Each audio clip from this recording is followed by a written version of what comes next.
Welcome, folks. I am Jaby Koay, joined by ACHARA KIRK. Hi there. We're looking at Black Mirror Season 5's trailer. Yay! I have watched all of Black Mirror's, as well as you have, Yes. and including the pig episode, which set me back about 2 years. Yeah, we could have just skipped that one and just moved on ahead. Yeah, and we also watched Boulder Dash, whatever it's called. Bandersnatch. That's the one. Baldur's Gate. So, Black Mirror Season 5 official trailer, Netflix. Here we go. Let's check this out. Oh god, all the noises. Oh. There's a whole load of police here. Send the word you're gonna hurt yourself. Or someone else. Lonely feeling, Family life? It's boring. lonely feeling. So here's yours again. What is it? Is it me? Lonely feeling. I don't have many friends. Rachel, you look incredible. Oh. 20,000 fans out there. Knock 'em dead.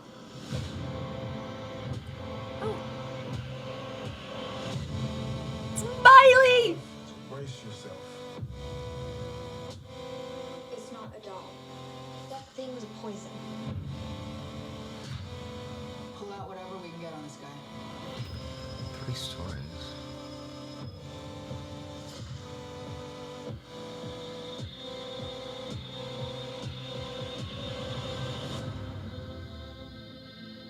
Hey! Yeah. Everyone in us people are hooked on the things.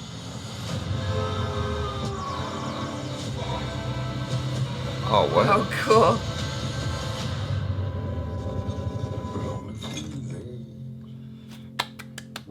See, they said 3 stories though, so I'm a little bit confused. Like, do they mean it's gonna be 3 movies, or is it like a whole show with just 3 stories that we're following? I am not sure. I would imagine that maybe it is just like a mini series of 3 full-length stories, kind of like Bandersnatch was, where Or is each it- one is its own thing. Or is it a shorter season like they do in England, so that they can put more money into each? Like, are they pulling a season 8 of Game of Thrones on us? I feel like that might be the case. Okay. Yeah, where it's just basically it's 3 feature-length films. I really enjoy the heck out of Black Mirror and the ideas that it explores. I'm not indulged by the shock value of it. It's more just like what it's making me think about. Yes. Where it's taking me psychologically, kind of like the Twilight Zone. And someone even kind of made fun of the Twilight Zone here, where someone was like, Well, yeah, because Jordan Peele is doing Yeah. the Twilight Zone now.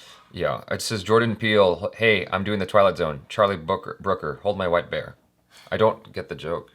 Well, Charlie Brooker is the creator of this show. What's the white bear? I forgot. don't know what a white bear is. Oh, I guess Yeah. you have to like really be paying attention to every goddamn Yeah. detail. I don't know what the white bear is. Y'all can tell me in the comments and lecture me and tell me how much I'm a noob. But I'm nevertheless excited by this. And that video game thing obviously appealed to my 15-year-old self, you know. Yeah, no, I'm also excited by the cast.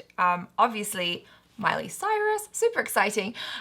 Just in the sense of like, yay, pop music and all of that. And she's a very good choice to kind of do that story, because I think like maybe that's a sort of the dark side of fame story, which I always find really interesting. It's the same story that like Bradley Cooper did, the remake film. A Star is Born. A Star is Born. Yeah, it's basically what she's kind of dealing with, right?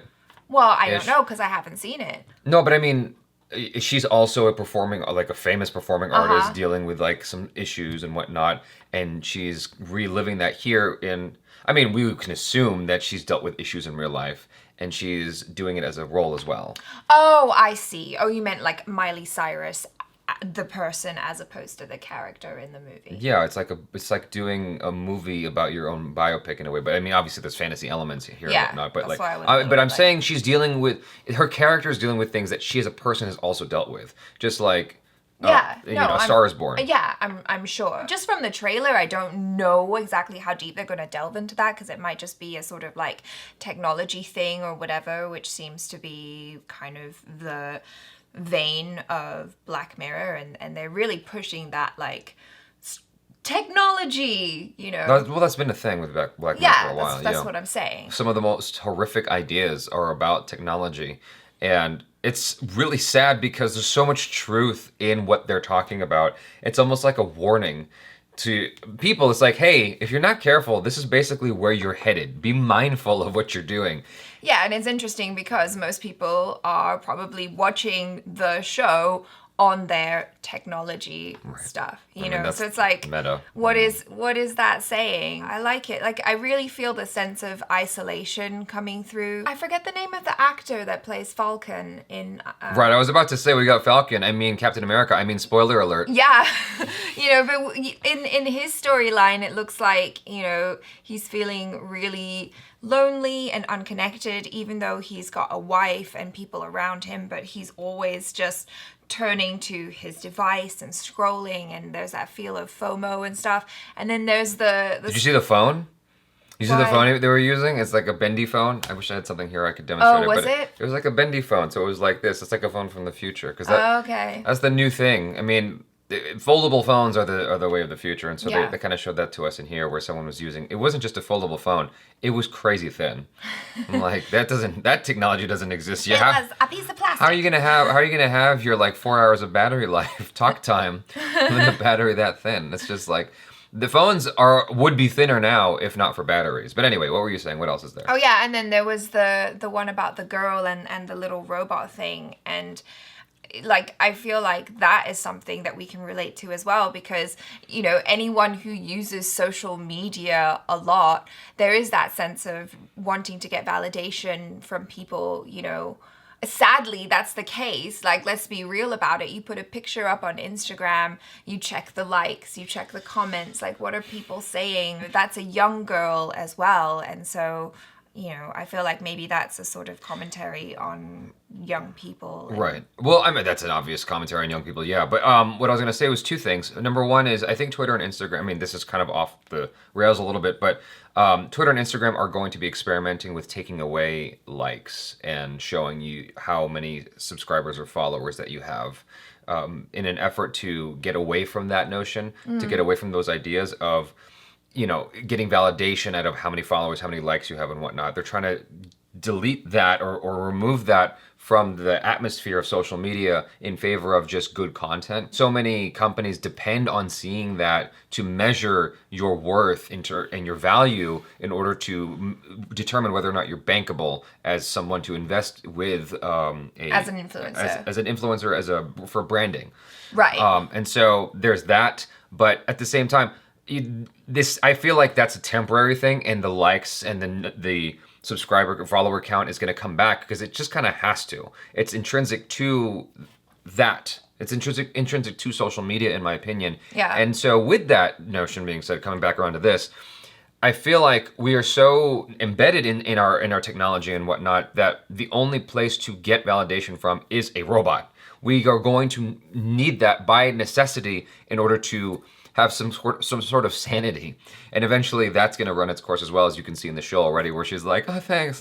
Yeah, the robot's evil. Yeah, well, it's not evil, but like it's one of those things where you're going to need something to tell you, even if it is artificial and even if it's disingenuous, because it's almost like those companies that send you an email going, "Happy birthday! We know it's your birthday, so we just thought we'd say hello and offer you, you know, a discount of $12 off this $1,000 item here." You know, it's that kind of thing, or it's totally disingenuous. But that's the only way we can function. Eventually, our happy birthday greetings will only come from companies trying to sell us something.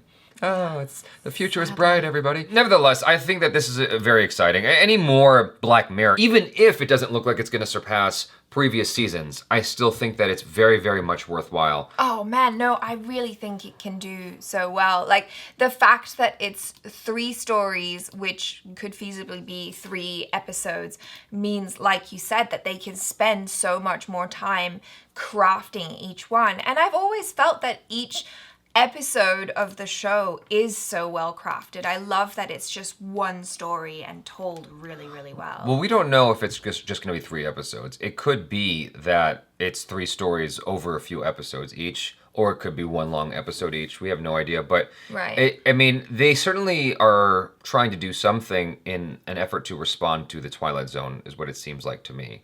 So they're trying to set themselves apart somehow. I'm not sure. I mean, or maybe Black Mirror doesn't give a shit about Yeah. Twilight Zone. Maybe they're like, yeah, like, we're I just feel gonna like- keep doing this over here. Black Mirror has Yeah. its own lane. They're like, this is what we do. I don't know. And like, we do this really, really well. We didn't even talk about the storyline of the dude with the gun. Like, I feel like that's also another thing about loneliness and... Well, that's not I feel connecting. like a lot of Black Mirror is dealing with loneliness and isolation and all like the episodes that are most prominent in my mind often deal with loneliness on some level. Yeah. What's his name? The good-looking guy who was on Mad Men for the longest time. John Hamm. Yeah, John Hamm. His episode was about isolation. It ultimately, like, where he's blocked out from being able to see other people and stuff like that. It's about Yeah. being alone. The episode with the black English guy Daniel from... Kaluuya. Yeah, his episode was about isolation Yeah, as I well. love that episode. And so it's like, oftentimes, it's dealing with that notion. Everything here is about isolation. And so yeah, I feel like it's relevant more than ever, that Yeah. conversation, you know? Very much so. We're isolated. We don't know anybody. Are you even real, Jaby Koay? Are you next to me? Come hang out with us, please. Yeah. Okay, you guys, thanks so much for hanging out. And speaking of all the things that we've been saying, all the aforementioned, please follow us on social media. Subscribe if you haven't already. Hit the like button if you like the video. And if you don't like it, just don't do anything.